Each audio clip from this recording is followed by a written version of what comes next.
Este libro de la Biblia es tan poderoso que puede transformar tu vida en tan solo 30 minutos. Y hoy descubrirás por qué miles de personas lloraron al comprender su verdadero significado. Suscríbete al canal ahora, porque lo que estás a punto de escuchar cambiará la manera en que ves la palabra de Dios. Y si ya conocéis esta historia, estoy seguro que la volveréis a leer como nunca antes. ¿Alguna vez has abierto la Biblia y has sentido que solo estabas leyendo palabras, sin entender el verdadero impacto detrás de ellas?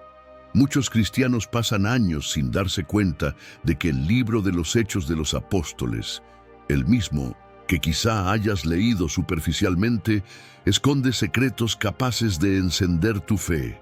Este no es solo un relato histórico, es un manual vivo que muestra cómo obra el Espíritu Santo, cómo nació la iglesia en medio de la persecución y cómo hombres comunes realizaron milagros que desafiaron a los imperios. Pero ¿por qué está tan subestimado este libro? ¿Por qué muchas iglesias no predican sobre ello con la profundidad que merece?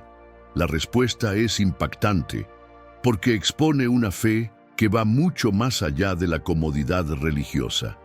Muestra persecuciones, martirios, enfrentamientos con autoridades y, sobre todo, una unción sobrenatural que la religión tradicional muchas veces no puede explicar. Y esto es lo que no encontrarás en ningún otro lugar. Un análisis completo desde el derramamiento del Espíritu Santo en Pentecostés hasta los viajes misioneros de Pablo, mostrando cómo cada detalle se conecta con tu vida hoy. Entenderás por qué los primeros cristianos fueron tan audaces y cómo puedes tener tú ese mismo coraje, el verdadero significado de los milagros en Hechos y por qué todavía ocurren. La razón por la que Pablo sufrió tanto y lo que esto revela acerca del costo del llamado de Dios. Pero antes de profundizar en el tema, deja un comentario. Quiero entender Hechos. Esto me mostrará que estás listo para recibir esta revelación. Y si alguna vez sientes que tu fe necesita una sacudida de poder, no te pierdas ni un segundo de este video, porque al final no verás la Biblia, y mucho menos tu vida espiritual, con los mismos ojos. Pulsa play y prepárate. El primer secreto está a punto de ser revelado. Antes de sumergirnos en los milagros y los dramáticos giros de este libro, es necesario comprender el explosivo contexto en el que se escribió esta historia, porque sin ese contexto nunca comprenderás la verdadera magnitud de lo que estás a punto de descubrir. El libro de los Hechos no es una narración suelta ni una colección de historias piadosas. Fue escrito por Lucas, el mismo médico e historiador meticuloso que nos dio el evangelio que lleva su nombre. Pero aquí está el detalle que la mayoría de la gente pasa por alto. Lucas no estaba simplemente registrando eventos. Estaba escribiendo una respuesta urgente a un mundo en caos. Imagínense la escena. Es entre los años 60 y 90 a.C., décadas después de la crucifixión de Cristo. El Imperio Romano gobierna el mundo con puño de hierro y los judíos viven bajo ocupación militar. Jerusalén todavía está traumatizada por la muerte de Jesús, y sus seguidores son vistos como una secta peligrosa, perseguida tanto por Roma como por los líderes religiosos judíos. Fue en este escenario de sangre, conspiraciones y revueltas que Lucas tomó su pluma. Tu objetivo, para mostrarle a un hombre llamado Teófilo, posiblemente un oficial romano o un noble converso, que el cristianismo no era una rebelión política, sino una revolución espiritual autorizada por Dios mismo. Ahora, prestemos atención a este detalle crucial. Mientras que los evangelios se centran en la vida de Jesús, Hechos revela lo que sucedió después de que ascendió al cielo.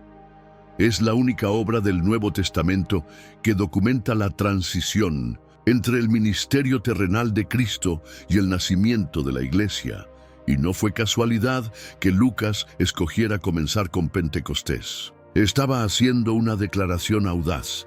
El mismo Espíritu que resucitó a Jesús de entre los muertos ahora vivía en los pescadores, los recaudadores de impuestos y los perseguidos.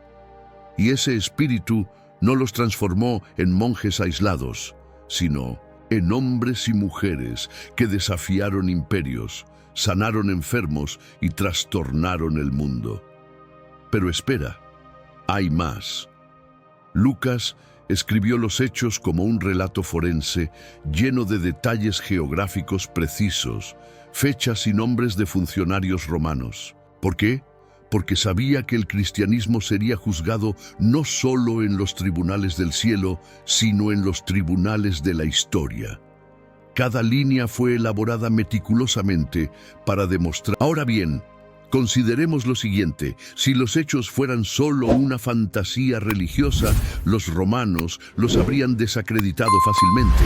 Pero, en cambio, el libro sobrevivió a la persecución, a los intentos de destrucción, y hoy es uno de los documentos históricos mejor atestiguados de la antigüedad.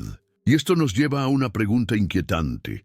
Si el Espíritu Santo actuó con tanto poder en aquella generación, ¿qué está esperando hacer en la nuestra? Estamos a punto de revelar a los protagonistas de esta revolución espiritual, hombres y mujeres comunes que se han convertido en instrumentos extraordinarios en las manos de Dios. Pero cuidado, entender quiénes eran estas personas es crucial, porque revela un principio divino impactante. Dios no llama a los capaces, sino que capacita a los llamados. En el centro de esta narración está Pedro, el pescador impulsivo que negó a Jesús 3 veces. Sí, el mismo Pedro que vaciló en el patio del sumo sacerdote se convirtió en el líder valiente que se enfrentó al Sanedrín. ¿Cómo fue esto posible? La respuesta está en Pentecostés. El hombre que una vez tembló ante una sirvienta recibió poder desde lo alto para predicar con valentía y realizar milagros públicos. Pedro personifica la transformación radical que obra el Espíritu Santo, de cobarde a columna de fe, de pescador de peces a pescador de hombres. Pero la historia no termina ahí. Esteban, el primer mártir, demostró un coraje sobrenatural al predicar ante sus asesinos. Su discurso en Hechos capítulo 7 no fue solo una defensa, fue un manifiesto teológico que vinculaba el Antiguo Testamento con la nueva obra de Cristo. Observe cómo un diácono, encargado de servir las mesas, fue el primero en sellar su fe con sangre. Esto nos enseña que en la economía divina no hay ministerios pequeños. Felipe nos muestra otro aspecto fascinante. Mientras Pedro se centró en los judíos, Felipe rompió barreras, evangelizando a los samaritanos e incluso a un eunuco etíope. Su ministerio revela el plan expansivo de Dios. El evangelio no se limita a un grupo, etnia o clase social. La obediencia de Felipe al ir al desierto resultó en la conversión de un funcionario extranjero que llevó la fe a África. Merece especial atención Bernabé, el hijo de la consolación. Su papel como puente entre Saulo perseguidor y la iglesia fue fundamental. Mientras otros dudaban, Bernabé vio el potencial en el joven converso. Esto nos enseña sobre el discernimiento espiritual y la importancia de los mentores en la fe. Pero ninguna transformación es más dramática que la de Saulo de Tarso. El fariseo, culto a los pies de Gamaliel, murmurando amenazas contra los cristianos, se encontró con Cristo resucitado en el camino de Damasco. Nótese la paradoja. El mayor perseguidor se convirtió en el mayor misionero. Pablo personifica la gracia divina que alcanza incluso a los pecadores más improbables. Y no podemos olvidar a mujeres como Lidia, la vendedora de púrpura, que se convirtió en la primera conversa en Europa. Su casa se convirtió en base misionera, demostrando que la influencia femenina en la expansión de la Iglesia fue fundamental desde el inicio. Cada uno de estos personajes nos enseña verdades profundas. Pedro muestra que el fracaso no es el final. Esteban revela el poder del testimonio valiente. Felipe demuestra la importancia de la obediencia inmediata. Bernabé ejemplifica el don de ver el potencial en los demás. Pablo demuestra que ningún pasado es demasiado grande para la gracia. Lidia ilustra cómo los negocios pueden ser una plataforma para el reino. Estos hombres y mujeres no eran superhéroes. Eran personas con defectos como cualquiera de nosotros. Pero cuando fueron llenos del Espíritu, se convirtieron en canales a través de los cuales Dios sacudió al mundo. Y aquí está la pregunta que debe estar resonando en tu mente. Si Dios usó a personas así hace 2000 años, ¿qué podría hacer a través de ti hoy? La respuesta comienza cuando entendemos los acontecimientos fundamentales que dieron forma a estas vidas. Y eso es exactamente de lo que hablaremos en el próximo tema, donde revelaremos los 5 momentos que definieron no solo sus historias, sino el rumbo del cristianismo. No te pierdas lo que viene a continuación, porque estos eventos contienen principios que aún pueden revolucionar tu caminar con Dios hoy. Ahora llegamos al corazón del libro de los Hechos. Los momentos decisivos que transformaron a un pequeño grupo de discípulos asustados en un movimiento capaz de sacudir los cimientos del Imperio Romano. Estos no son meros acontecimientos históricos, sino puntos de inflexión divinos que establecen patrones para la acción de Dios en todas las generaciones posteriores. El primero y más crucial de estos eventos fue la ascensión de Jesús en el capítulo 1. Este momento, a menudo pasado por alto, es en realidad crucial. Mientras los discípulos aún esperaban un reino político terrenal, Jesús les dio unas palabras que resonarían a través de los siglos.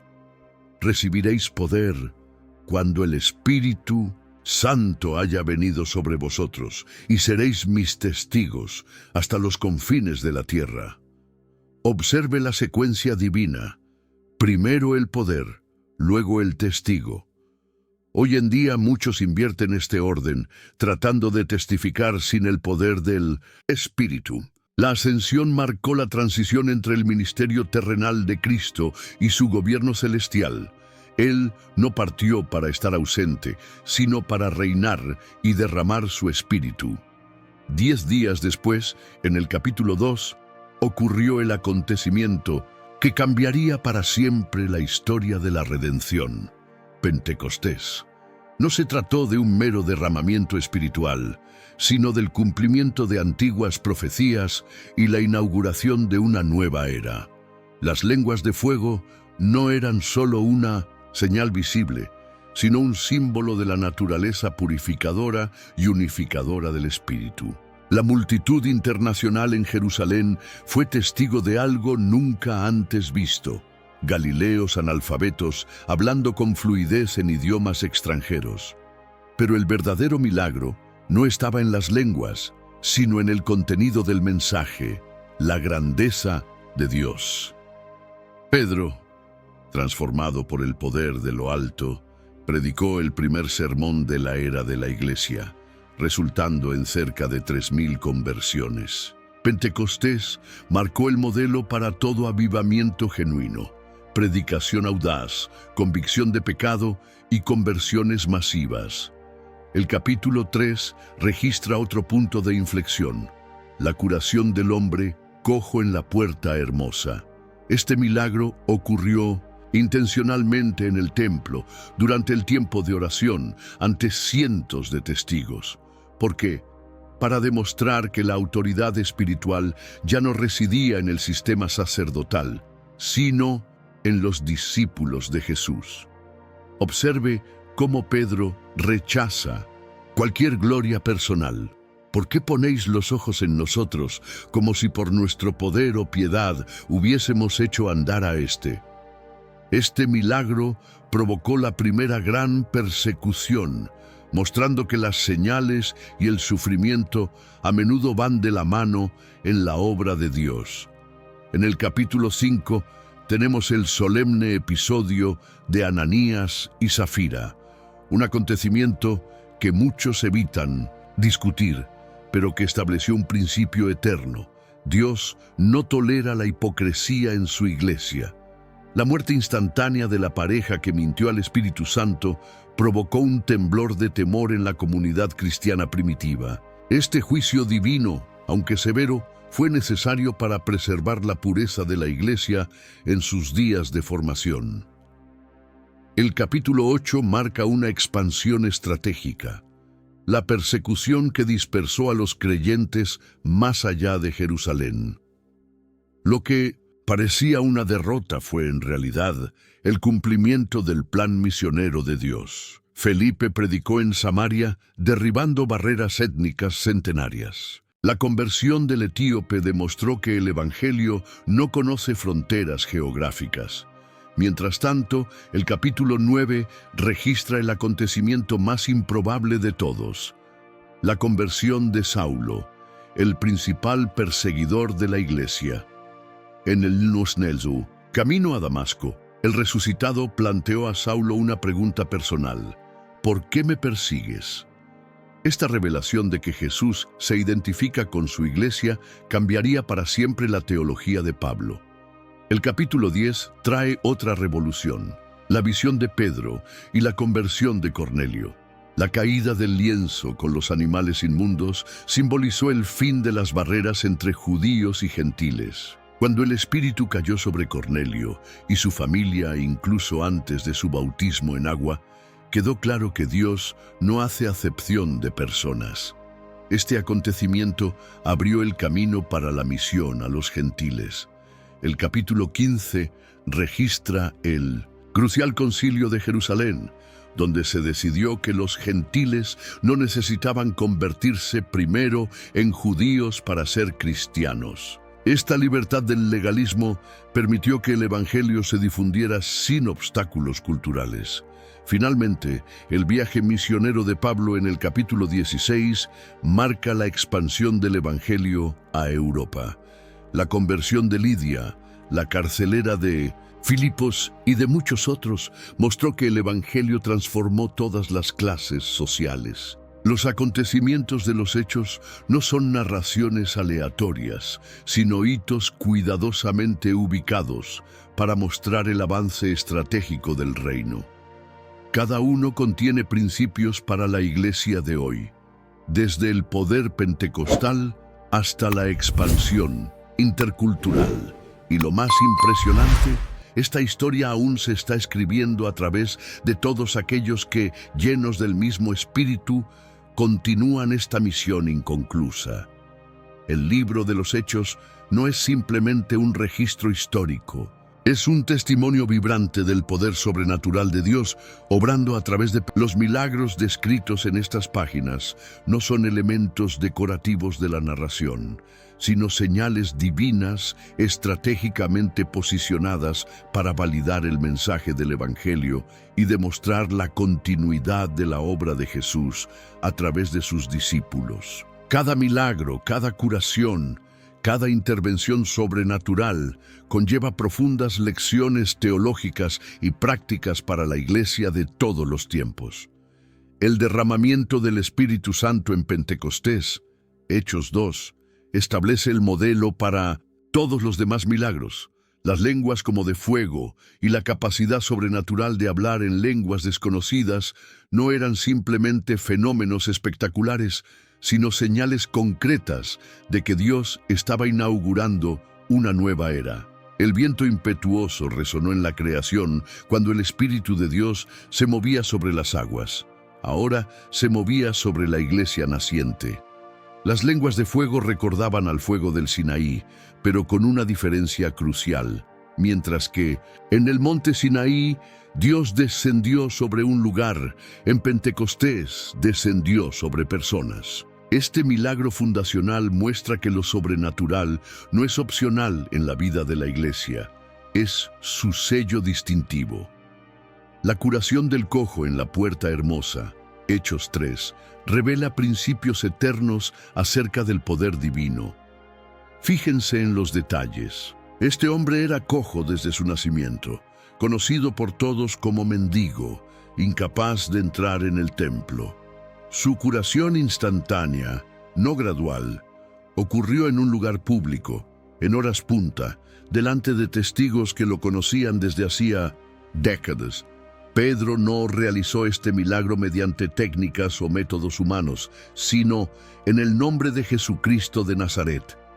El resultado fue doble: conversiones masivas y persecución inmediata.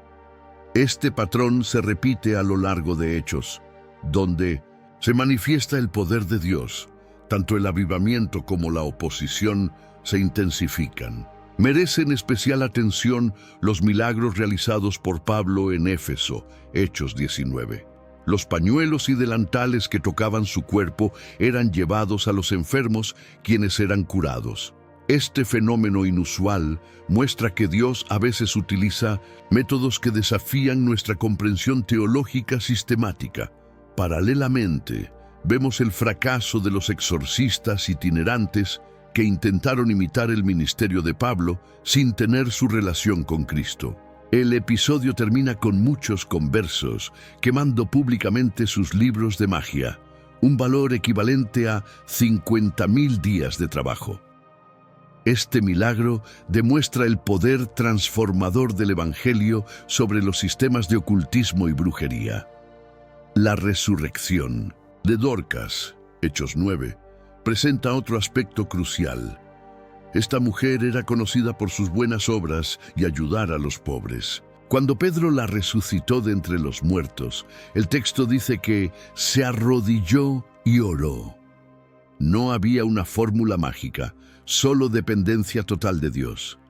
El resultado fue que muchos creyeron en el Señor. Los milagros en los Hechos nunca son un fin en sí mismos, siempre apuntan a Cristo y resultan en conversiones. El juicio sobre Herodes Agripa, Hechos 12, muestra que el poder de Dios también se manifiesta en el juicio.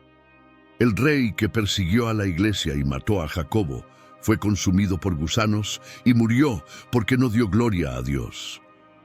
Este acontecimiento nos recuerda que el mismo Dios que sana y bendice también juzga el orgullo y la oposición a su pueblo. Los milagros en los Hechos siguen patrones discernibles. Siempre glorifican a Cristo, no a instrumentos humanos. A menudo ocurren en contextos de persecución u oposición. Resultan en la propagación del Evangelio y conversiones. Son realizados por personas llenas del Espíritu, no por técnicas. A menudo desafían las estructuras de poder religiosas y políticas.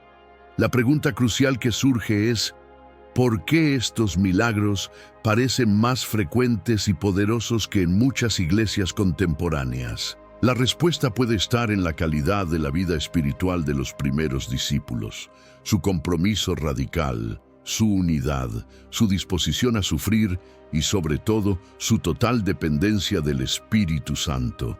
Los milagros de los Hechos no eran espectáculos para entretener a las multitudes, sino señales que autenticaban el mensaje del reino y demostraban la superioridad de Cristo sobre todos los poderes.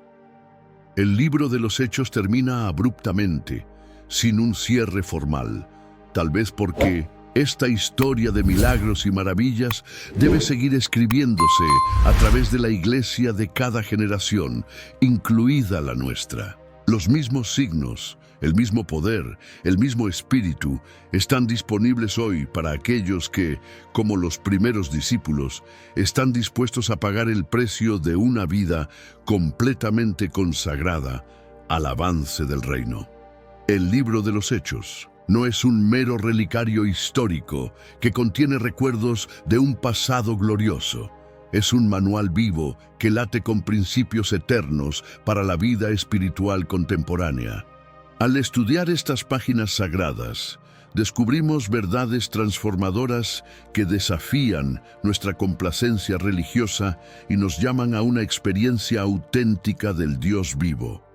Cada episodio, cada discurso, cada milagro contiene capas de significado práctico para el creyente del siglo XXI. La primera y más fundamental lección es el modelo pentecostal de poder espiritual. El derramamiento del Espíritu Santo en el capítulo 2 no fue un evento aislado, reservado para los primeros discípulos, sino que estableció un paradigma para todos los que desean testificar eficazmente. Observemos la secuencia no negociable. Los discípulos obedecieron el mandato de esperar en Jerusalén, permanecieron unidos en oración y súplica, y luego recibieron poder de lo alto. Este modelo revela que el verdadero avivamiento nunca es el producto de la manipulación emocional o de técnicas humanas, sino el resultado de la sumisión paciente a la soberanía divina. La Iglesia contemporánea, ávida de resultados inmediatos, necesita volver a aprender esta lección elemental.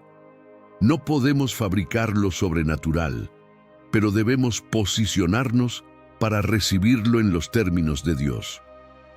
La transformación radical de Pedro ofrece otra lección crucial sobre el carácter cristiano. El mismo hombre que negó a Jesús por temor a una sirvienta, Lucas 22, 56, 60, se convirtió en el predicador intrépido que se enfrentó al Sanedrín, Hechos 4, 19, 20. ¿Qué causó este cambio? No fue entrenamiento retórico ni autoayuda, sino el poder transformador del Espíritu Santo. Esta verdad libera a quienes se encuentran prisioneros de sus debilidades. Dios se especializa en transformar a los cobardes en personas valientes cuando se entregan completamente a su obra. La vida de Pedro demuestra que nuestros fracasos no definen nuestro futuro cuando los ponemos en las manos del Redentor. La historia de Ananías y Zafira, Hechos 5, confronta nuestra tendencia hacia el ritualismo vacío. Este duro episodio enseña que Dios valora la integridad por encima de la apariencia de piedad. En un contexto cultural que a menudo privilegia la forma sobre el contenido, la Iglesia necesita recuperar el sano temor del Señor que mantiene auténtica nuestra espiritualidad.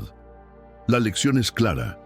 Es mejor ser honestamente imperfecto que hipócritamente perfecto. La expansión misionera en los Hechos revela principios indispensables para la evangelización contemporánea.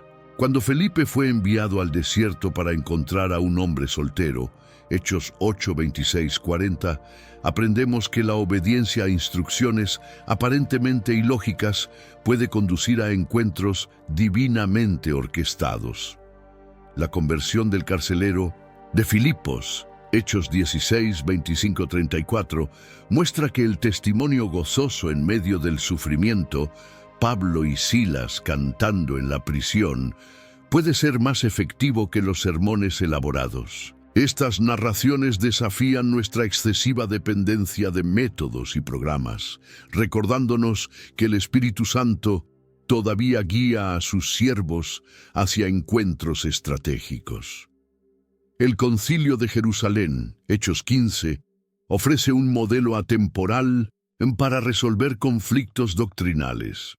Observe cómo los líderes escudriñaron las Escrituras, Beta 15, 18. Consideraron su experiencia misionera, Peto 12, y buscaron la guía del Espíritu, Peto 28, antes de tomar su decisión.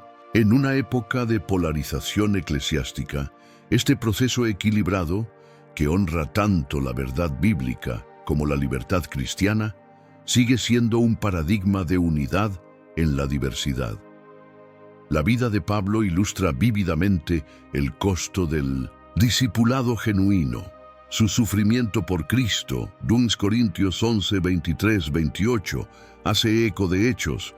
No fue una señal de fracaso, sino de fidelidad. En una época obsesionada con la comodidad y la autoconservación, La biografía de Pablo nos confronta con una verdad olvidada. El verdadero ministerio a menudo implica sufrimiento, y la cruz no es solo un símbolo, sino una realidad experiencial para quienes siguen radicalmente a Cristo. Los viajes misioneros demuestran la estrategia de Dios para expandir el reino. Comenzar en las sinagogas, primero los judíos, enfocarse en los centros urbanos, ciudades, regiones influenciadas, establecer líderes locales y avanzar. Este modelo desafía tanto la comodidad parroquial como el activismo sin estrategia que marcan muchas iniciativas misioneras contemporáneas. La oración como hilo conductor en los Hechos, mencionada más de 30 veces, revela su absoluta prioridad en la vida de la iglesia primitiva. No oraron cuando tuvieron tiempo, se tomaron tiempo para orar incluso bajo amenaza de muerte. Hechos 4, 23, 31. Esta devoción inquebrantable a la oración explica su eficacia espiritual, contrastando marcadamente con la superficialidad devocional de muchos creyentes hoy en día. Finalmente, todo el libro testifica que el cristianismo auténtico es una fe comunitaria y no individual. En una cultura cada vez más atomizada, la Iglesia está llamada a encarnar esta realidad contracultural. Una comunidad de amor sacrificial que atrae a otros a Cristo mediante su testimonio colectivo.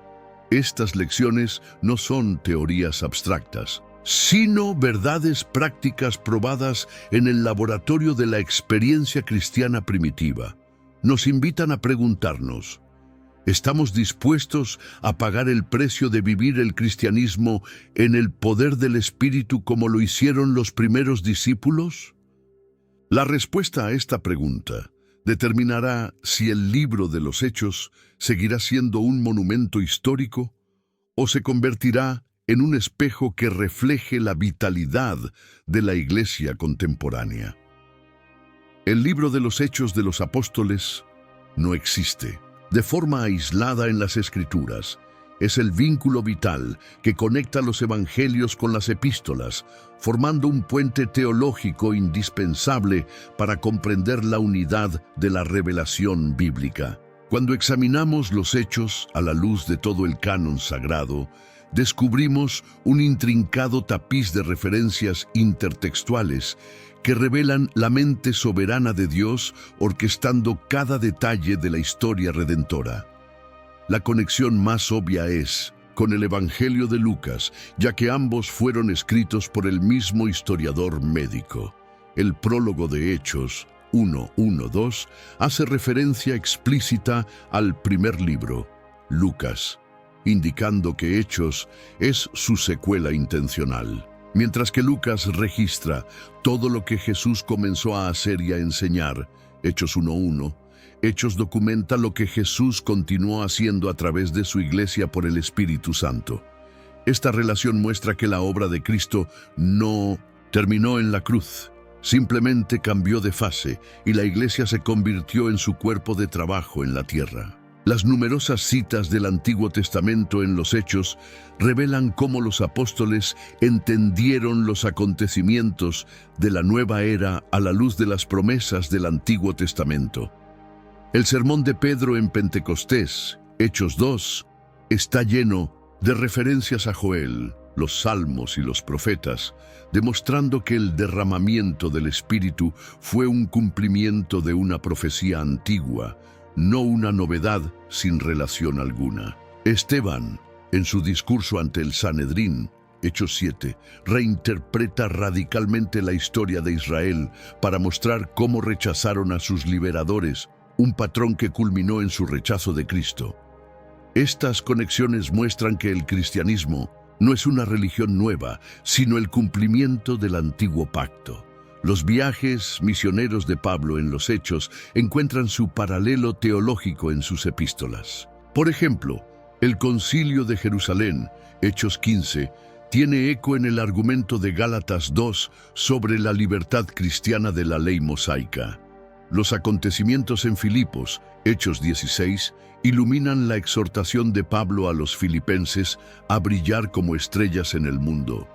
Filipenses 2:15. Estas interconexiones muestran que la teología paulina nació no en cargos académicos, sino en el crisol de la experiencia misionera registrada en los Hechos.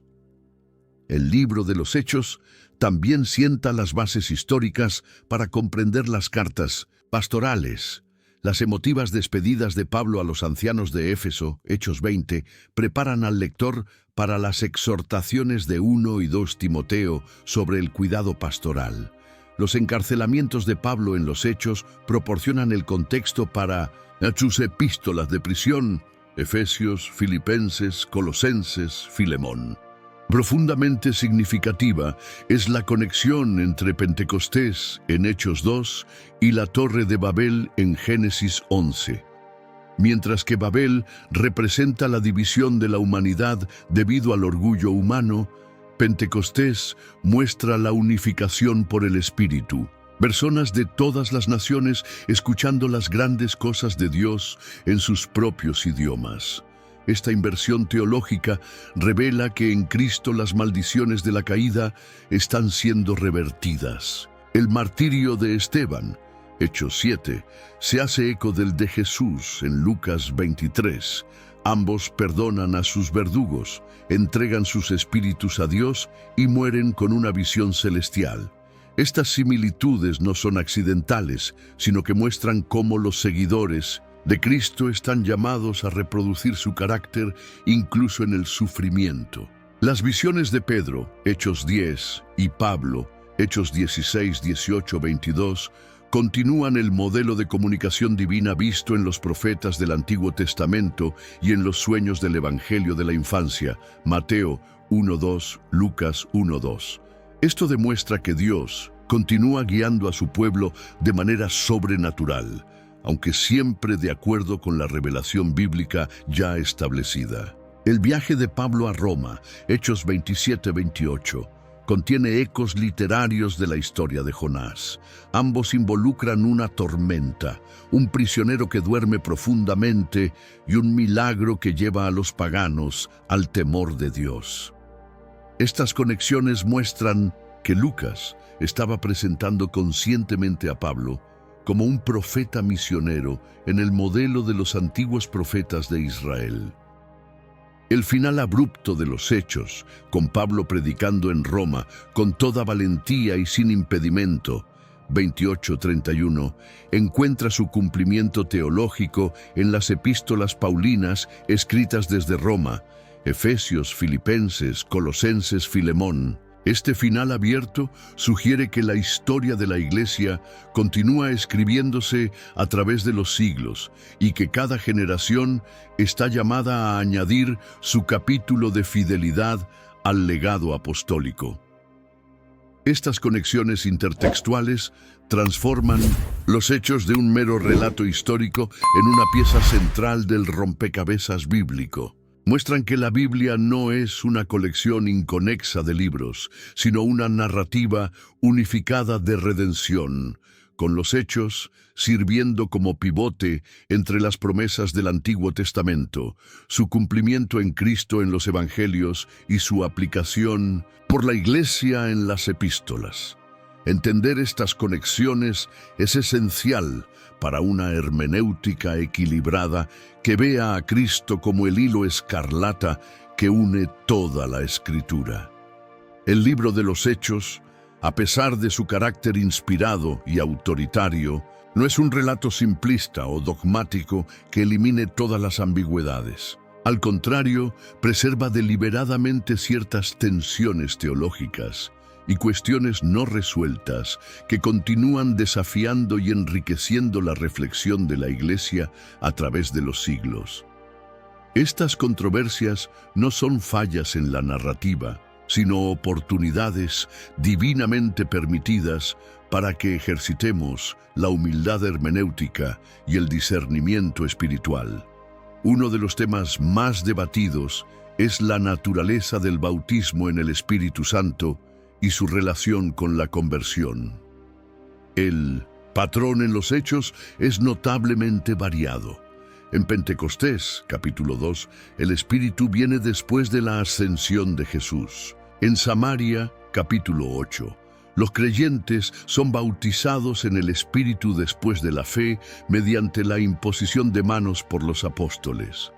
En Cesarea, capítulo 10, Cornelio y su familia reciben el Espíritu antes de su bautismo en agua. En Éfeso, capítulo 19, los discípulos que solo conocían el bautismo de Juan son rebautizados y luego reciben el Espíritu.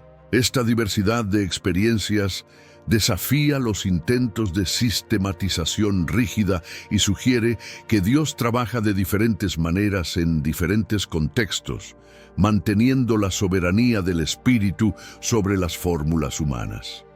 La cuestión de hablar en lenguas como evidencia inicial del bautismo en el Espíritu también sigue siendo controvertida.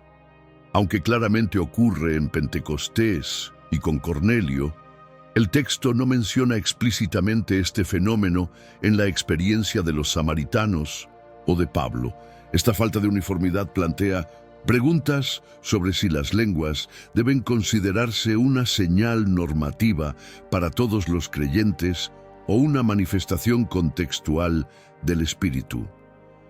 El tratamiento de la ley mosaica en la iglesia primitiva presenta otra área de tensión. El Concilio de Jerusalén, capítulo 15, exime a los gentiles de la circuncisión, pero recomienda que se abstengan de ciertas prácticas. Sin embargo, Pablo continúa circuncidando a Timoteo, capítulo 16, por causa de los judíos, mientras se niega a circuncidar a Tito, Gálatas 2. Estas aparentes inconsistencias revelan la complejidad de la transición del judaísmo al cristianismo gentil y desafían las lecturas simplistas de la relación entre el antiguo y el nuevo pacto. La cuestión de la predestinación versus el libre albedrío surge en varios pasajes. Cuando Lucas afirma que creyeron todos los que estaban ordenados para vida eterna, 13:48.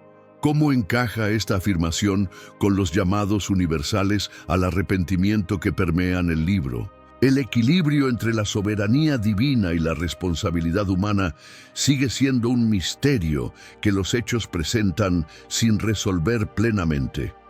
El papel de la mujer en la iglesia primitiva también suscita debate. Figuras como Lidia, Priscila, las 4 hijas profetisas de Felipe y Febe, mencionadas en Romanos 16, demuestran una participación activa que desafió los estándares culturales de la época.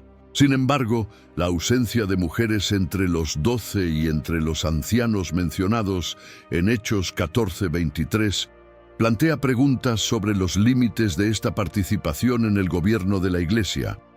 Quizás la pregunta sin resolver más intrigante es el significado del final abrupto de los hechos. ¿Por qué Lucas termina su narración con Pablo bajo arresto domiciliario en Roma, sin contar su juicio final ni su martirio? Algunos sugieren que esto muestra el enfoque de Lucas en la expansión del Evangelio hasta los confines de la tierra. Roma representa este objetivo, no en la biografía individual de Pablo. Otros ven en este final un llamado tácito a que cada generación continúe escribiendo la historia inconclusa de la misión de la Iglesia. La relación entre milagros y ministerio también queda abierta a la interpretación.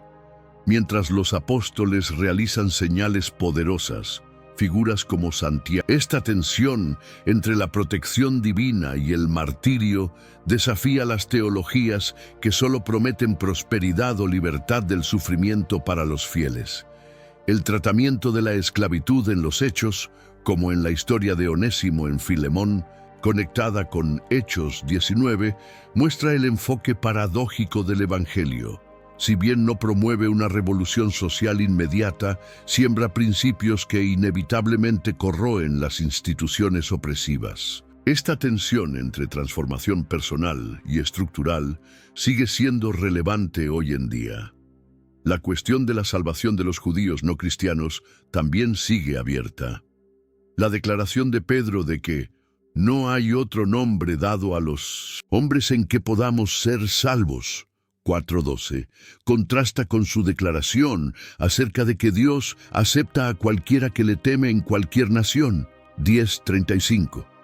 ¿Cómo podemos conciliar la exclusividad de Cristo con la misericordia universal de Dios? Finalmente, es notable la ausencia de instrucciones detalladas sobre la organización de la Iglesia en los Hechos. La Iglesia parece oscilar entre estructuras informales, 2:42-47, y formas más institucionalizadas, 14:23, lo que sugiere que el Espíritu prefiere mantener cierta flexibilidad adaptativa según los contextos culturales.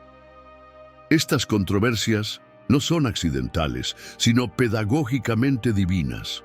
Nos impiden reducir la fe cristiana a un sistema dogmático rígido y nos invitan a una postura de humildad interpretativa.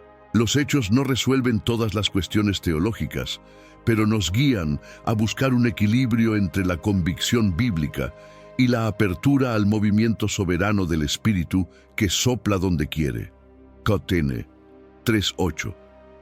En esta tensión creativa entre lo establecido y lo dinámico, encontramos espacio tanto para la firmeza doctrinal como para la sorpresa divina.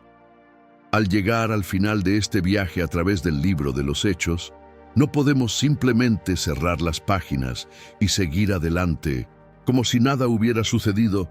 Este libro no fue escrito para entretener, sino para transformar.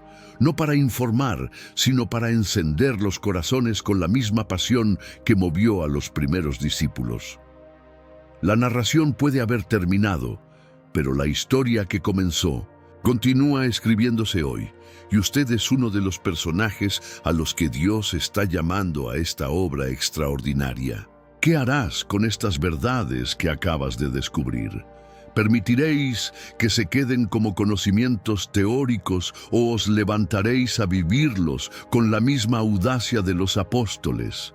Recuerde, los hombres y mujeres de Hechos no eran superhéroes. Eran personas comunes como usted y yo que simplemente se entregaron por completo al poder del Espíritu Santo.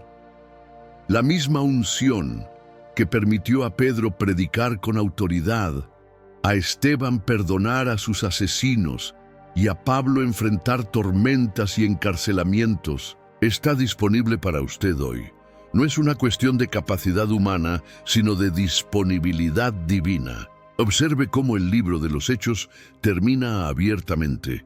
Pablo predica en Roma con toda valentía y sin ningún obstáculo. Este final abrupto es profundamente significativo. Es como si Luke estuviera pasando la posta a las generaciones futuras. La historia no terminó con los apóstoles. Continúa a través de todos los que están dispuestos a ser testigos de Jesús, en Jerusalén, en toda Judea y Samaria, y hasta los confines de la tierra. Ahora es tu turno de tomar este testigo y correr con él. Pero, ¿cómo responder a este llamado en la práctica? Primero, permita que el Espíritu Santo haga en usted lo que hizo en los discípulos, darle poder para ser testigo. Esto comienza con un compromiso renovado con la oración y la búsqueda de la presencia de Dios. Los primeros cristianos no intentaron realizar la obra con sus propias fuerzas. Esperaron en el Espíritu y fueron revestidos desde lo alto. También necesitas este recubrimiento de poder. En segundo lugar, abre los ojos a las oportunidades misionales que te rodean. Tú, Jerusalén, podría ser tu vecindario, tu lugar de trabajo o tu círculo familiar. Vuestra Judea y Samaria pueden ser los grupos marginados o diferentes a vosotros en vuestra ciudad. Los confines de la tierra pueden estar esperándote en campos de misión o incluso en comunidades en línea. Dios te está llamando a ser su testigo en todas estas esferas. En tercer lugar, prepárense para enfrentar la oposición con la misma determinación que los primeros cristianos. La promesa no es de ausencia de persecución, sino de presencia divina en medio de ella. Cuando Pedro y Juan fueron amenazados por el Sanedrín, no pidieron retirarse de la lucha, sino hablar con más valentía. Hechos 4:29. Esta debería ser también nuestra oración.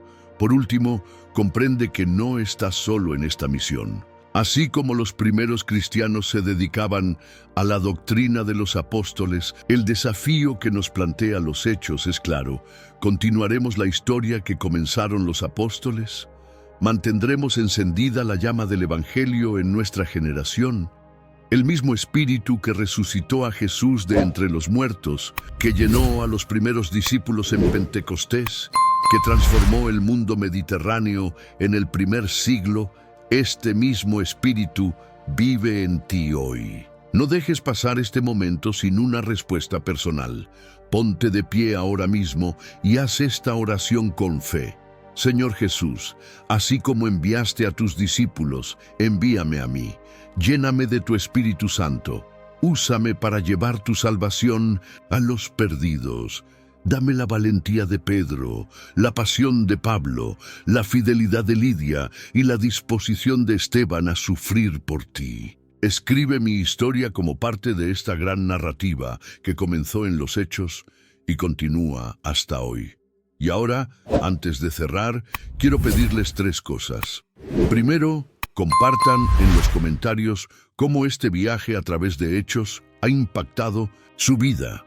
En segundo lugar, suscríbete al canal para que podamos continuar este viaje juntos a través de otros libros de la Biblia.